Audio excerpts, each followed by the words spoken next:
to the Perspective. I'm C Towns alongside Nate G. What's going on? Seattle coming to Pittsburgh.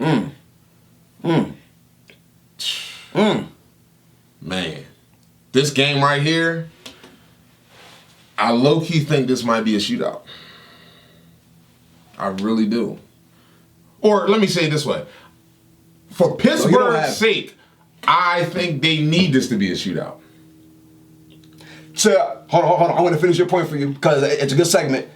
So that Pittsburgh can believe that, AB, we don't need you. We're good without you. And like everything ties together. It'll be good for the team's psyche moving forward. Yeah.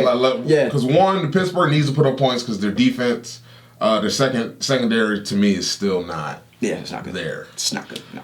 But I got Seattle winning this. That's my home away from home. If y'all don't know, I did live in the Seattle area from being in the Army. I got Seattle coming to Pittsburgh, and I got them winning this game, 24-13. I swear to gosh, if you were gonna say 24-17, bro, if you were gonna say Seattle, how are you picking my teams, bro? You're picking my teams. Oh my! You know what I mean? Goodness. Like, bro, like it's. You know what I'm saying? I don't know if, you know what I'm saying, if you've been stalking my picks or if you were, you know what I mean, hacking my phone or whatever. I don't know what you were doing, bro, but for whatever reason, you got the same teams winning as I do. And damn near the same score. Like, I mean. Change your pick. No, you changed your pick. You changed your pick, C-Tails. Oh, man. So you got Pittsburgh losing this game as well. 24-17. 24-17. I just look at Seattle, you know, Russell Wilson, they got Jadeveon Clowney now added on defense. Yeah, they lost Earl Thomas, but the defense is still good. I just got Seattle winning. All right. So I don't know if a lot of people know about their running back, Chris Carson. Chris Carson is. He's a good back, bro. Yeah. Chris Carson last year rushed for 1,100 yards. Chris Carson last year rushed for 1,100 yards, and he's a really good back. You know what I'm saying? He's reliable. You know, he's their number one guy. They don't do the run by committee thing there. No, Chris Carson, you are the man. You are the bell cow. You are a 3-down back. Do your thing. Lead the way. You know what I'm saying? And so he's a great runner. Russell Wilson, what does he do best? He's a great runner as well as throwing the ball down the field accurately. He runs when he needs to run. And he is so smart with his running, too. Because, bro, what does Russell Wilson always do, bro, when he runs the ball? Always.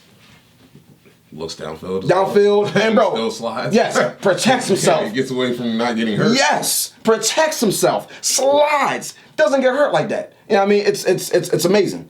I'm very interested. I'm very interested to see, even though I already said on last week's show that I can see Juju Smith-Schuster having a crazy year.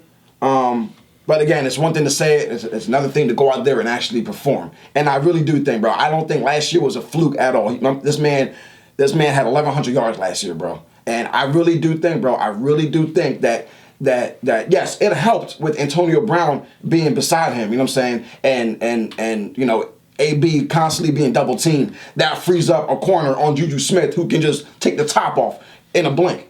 I still think that what I think is that teams are gonna believe your philosophy and be like, okay, we don't, you know what I mean, we'll put a corner on him or whatever. We might put a safety over there. No, it's not. But I see my philosophy. And I think teams early in the season are gonna get burnt. No, I do. No. That's the thing. My philosophy wasn't that you don't respect Juju. We're gonna roll coverage on him. But my whole point was last week was, is he going to be able to withstand being the primary person that teams are going to cover? I think he is. You still need to see more, I guess. You're not saying yes. You're not saying no. I'm not going to say yes or no. I need to see more. Yeah. Because if he doesn't, I'm just going to be like, I guess, because that's that. See, that's where I feel like a lot of fans get things confused. If you're a great slot receiver, that doesn't mean that you can be a great number one.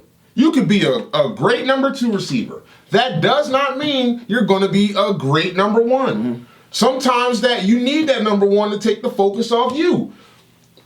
Cole Beasley, Dallas Cowboys, to me, great example. When Dez Bryant was at the top of his career, Jason Witten was there. We had Terrence Williams. Cole Beasley was a great slot receiver. When Dez left and he was the primary target, what happened? Nothing. Because he couldn't get open. It's two different things. Just like, and then when he got open, he dropped balls. yeah, just like a number one, some number one receivers can't play the slot. It's different type. It depends on what side of the field you're on at times and where you're lined up. A lot of things matter. Yeah, a lot of things matter. And that's why I'm not saying Juju Smith isn't a good receiver. He was a damn good number 2 receiver. But will he be one, he has big shoes to fill with Antonio Brown, plain and simple. Oh, of course. Like, that pressure is crazy. Yeah, exactly. Yeah. So can he live up to that? I'm not sure. If he can translate what he did at the number 2 to being a number 1, by all means, great. Now let's be real. Pittsburgh has had a track record and history of building good receivers. Mm-hmm. With Antonio Brown, with Juju Smith-Schuster, with I remember Randall L at one point as a good slot receiver. They had what's his name? The Bull Holmes. What's his name? Holmes. Didn't he catch a Super Bowl? Yeah, it was. I don't know his first name, but they've had Santonio Holmes. Santonio Holmes. Whew. Yeah, they've had good receivers from drafting. Mm-hmm. So will Juju live up to that? I'm not sure. I think he'll fall in line. We'll see. I do. I think he'll fall in line. We'll see what happens during the season. Mm-hmm. But let us know what you.